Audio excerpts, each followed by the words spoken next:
my friend fighting on the streets because of a man.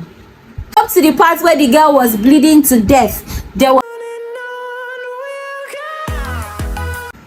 Hello guys, welcome back to my YouTube channel. If this is your first time, my name is O to the N to the O, Onadanabia, the girl with the vibes on vibes. If you're a returning subscriber, thank you so much for always coming back. And if you're still here watching this video and you have not yet subscribed, please click on the subscribe button below to subscribe to this baby girl's channel. Guys, come forward.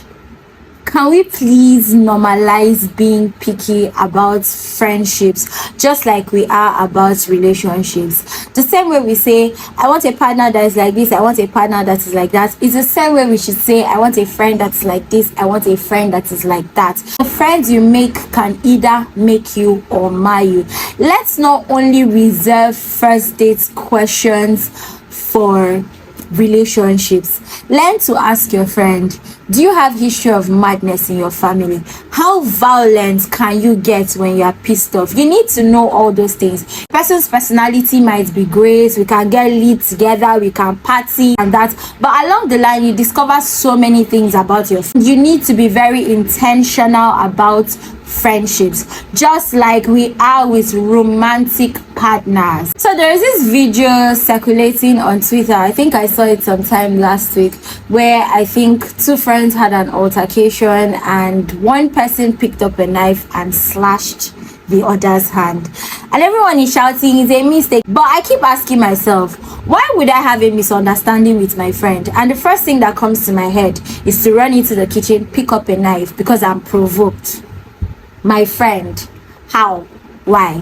The second thing that actually baffled me is the fact that there were 3 other girls, before, in that room. No one had the common sense to pick up a scarf and stop the bleeding. They left her there to bleed to death. That brings me to my first friendship deal breaker. If you are senseless, we cannot be friends. This has nothing to do with being book smart or intelligent, your grade in school, are you a first class product or not. I think just having common sense, basic knowledge about the general aspect of life, not just being an olodo. No offense, but you have to just have common sense. I should be able to take you to important places and believe that you would act right. I don't have to tell you what to do and when to do it. Just go somewhere and you know how to act. I know how to act. We just understand what to do, when to do it, and how to do it. I shouldn't take you out and expect to be embarrassed, or we shouldn't go out and you just do something that is just, I look at it and I'm like, how? Why? You get just common sense. Like, people think it's about being intelligent, books, but you need to have common sense. For instance, I cannot have my friend fighting on the streets because of a man. How are we friends? Like, imagine someone telling me, your friend I used to fight because of men.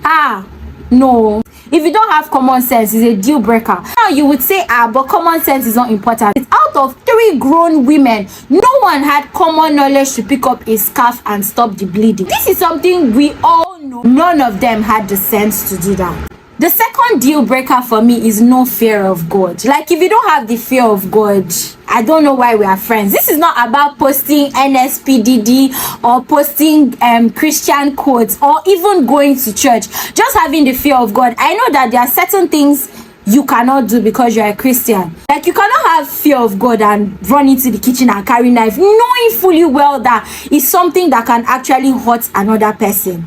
Like, first off, if you have the fear of God, like, you'd be able to control your anger at least to a certain level. Let's not even be with friends with someone that I know you actually get angry to the point of picking things and hitting somebody. I love my life, I will run. I love you, but I need to love you from a distance because I don't know what you would do to me.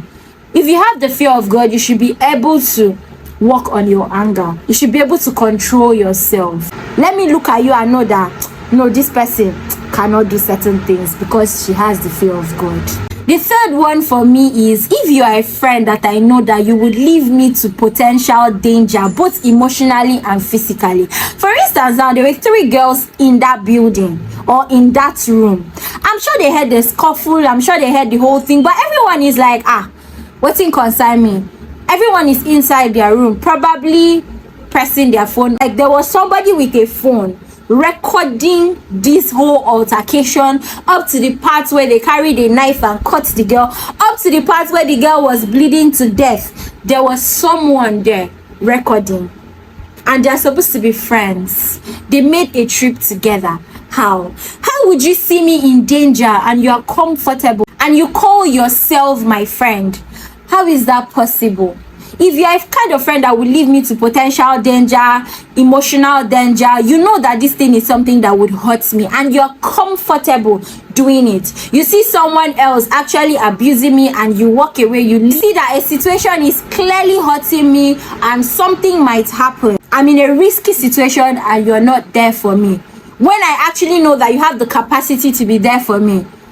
No, that's a deal breaker. I know these are things that we overlook sometimes, but it's actually so important. Any friend that would leave you to potential danger, emotionally or physically, say bye-bye. The fourth one for me is lack of compassion and empathy. Not even for me, for others. If I see that you're someone that you don't have compassion for people, you don't have empathy for people, you act like a narcissist, you act manipulative, not even to me, to other people, then I don't know when you would start doing that to me. Or if we have an issue, a misunderstanding, you might be that way with me too. So it's a red flag for me. It's a deal breaker for me if I see that you're not compassionate about anybody. Because if you don't have empathy or compassion for others, you're obviously a sadist. There is no way I would change that.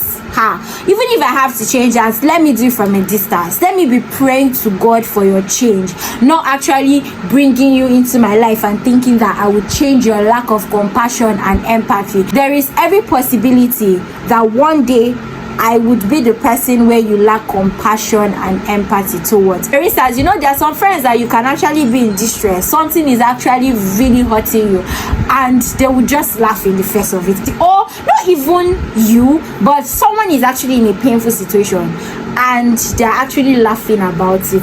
That lack of compassion and empathy is a deal breaker for me. That mini deal breakers, lack of respect for each other. I know that we don't have the same values, we don't understand each other, and the rest, I beg, is a deal breaker.